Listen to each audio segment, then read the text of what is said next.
হজরত শাহজালাল রহমতুল্লাহর মাজার সিলেট শহরের একটি অত্যাধুনিক স্থাপনা, যা মূলত 1303 খ্রিস্টাব্দে বাংলাদেশের আগত পাশ্চাত্যের ইসলাম ধর্মপ্রচারক শাহজালালের বাসস্থান ও শেষ সমাধি।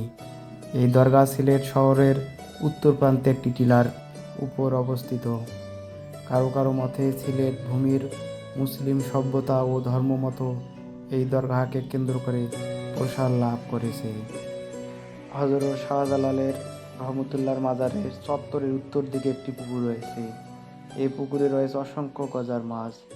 এসব মাছকে পবিত্র জ্ঞান করে দর্শনার্থীরা ছোট ছোট মাছ খেতে দেয়। পুকুরের পশ্চিম কোণে ছোট ছোট মাছ বিক্রির ব্যবস্থা রয়েছে।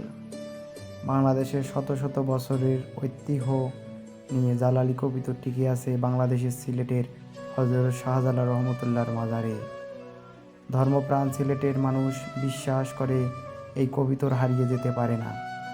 তাই প্রায় 700 বছর ধরে কবিতরের এই বিশেষ প্রজাতির উড়াউড়িতে মুখরিত হজরত শাহজালাল রহমতুল্লাহর মাজার।